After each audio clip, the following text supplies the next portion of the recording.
We have a man who has worked on every show, I think, that I've done. He is a magical advisor and a very magical person. He performs all over the world as the Shriek of Araby, Ali Bongo.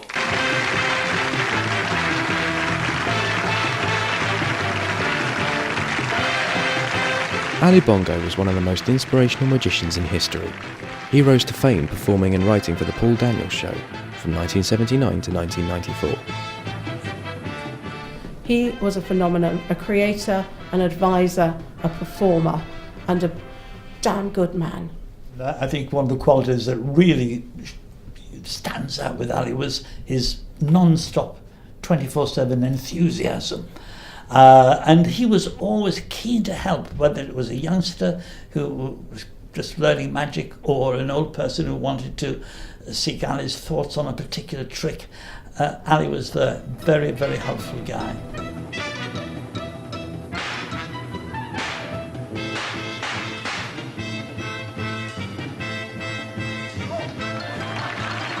He loved puzzles. He was forever turning up here in the club room at the Magic Circle with another one of those little metal puzzles and saying, "You try it, you try it, you try it," and chuckling. Ali is the only person I've ever met who actually went hee hee when he laughed, and he would when you found that you couldn't do that puzzle, because he knew the secret.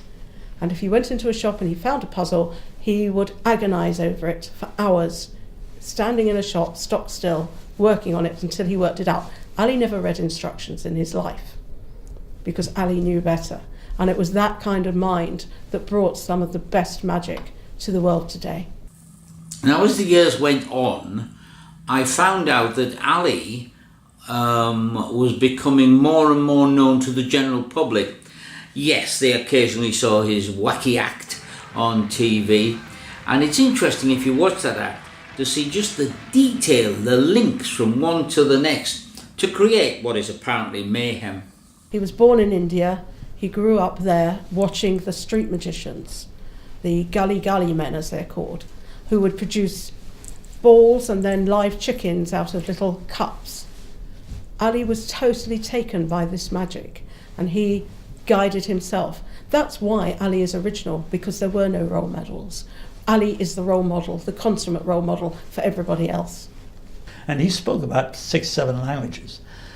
So when you did work with Ali overseas, somewhere on the continent, whoever he met, whether it was German, French, Italian, Ali could converse in that language. Meine Damen und Herren, buonasera, signori et signori. Je m'appelle Ali Bongo, c'est la première blague, et je viens d'Angleterre. C'est la deuxième blague. Mein Name ist Ali Bongo, das ist der erste Witz. Ich komme aus England, der zweite Witz.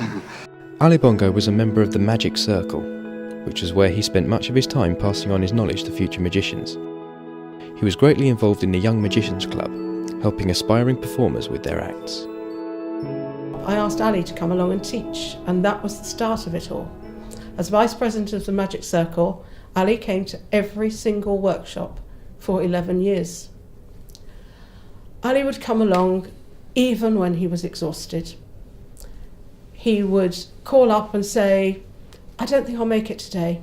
I'm flying to France Sunday morning, and I've got packing to do, and I've got lecture to put together and things to make.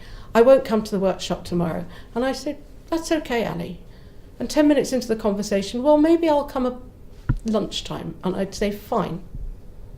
Sure enough, bang on the dot of 11, Ali would be there, ready to start the day, and be there for the entire workshop. He couldn't keep away.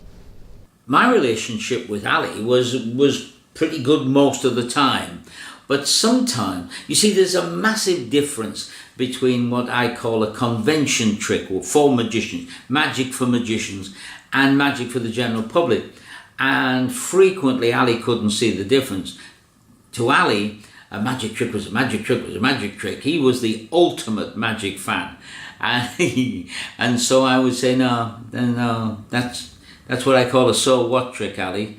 But equally, if you came up with the idea, Ali would say it was no good. And his lips would pout. And I would say, "Well, come on, Ali, come on. Tell me why not." And he really couldn't. It was just Ali being Ali. And And for all those quirky things, I guess I liked him. We give various awards here at the Magic Circle. We have a Devant Award and a Masculine Award, which you'll see in the Devant room, and Ali got them both. It's a very, very rare thing indeed. The one thing that I wanted Ali to get, we also have a gold medal for outstanding contribution, which literally only a handful of people have got. And I must say I wanted Ali to have that, but sadly it wasn't to be. But if it only lived a bit longer, who knows, I'm sure that would have happened. And I have to say that I have one of the biggest honours in my whole life was the fact that Ali made only 3 members of the Magic Circle into members of the Inner Magic Circle. That is the only degree that the president gives. And he only gave 3 in those few short months, and I was one of those 3. And I just treasure my membership of the Inner Magic Circle, not just because it's a huge honour in itself, but because Ali was the man who gave it to me. After 79 years, Ali Bongo suffered a stroke and died March the 9th, 2009. He became president of the Magic Circle in September 2008. He took ill suddenly in Paris in February and was flown home to England, and he died in March 2009. And certainly a tear to the eye when his coffin came in and it had the curly up boots on the front end, the shoes, on the top of the coffin rather. That was very sad.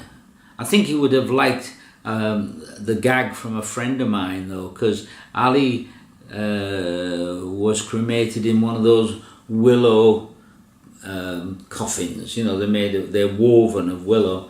And as the coffin was coming in, my friend said, trust Ali to come in a sword basket. I was in Paris at the time. I couldn't be at Ali's funeral, and I had a picture of Ali with me. I found a church in the Madeleine district of Paris, and I went and sat in the church for an hour with Ali's photograph.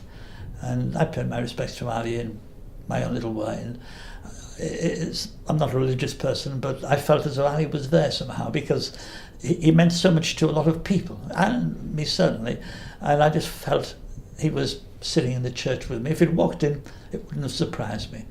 And he's a loss to magic, and is a personal loss as well. I miss him a lot. Somewhere in the house we've got the famous painting of him, and every time I walk past it I say, "Hi Ali." I came back from a magic convention only yesterday evening, and people from all over the world were there, and so many came up to me and said, I still miss Ali. He's not forgotten, and that's the biggest tribute anybody of his kind could ever have. Ali will never be forgotten.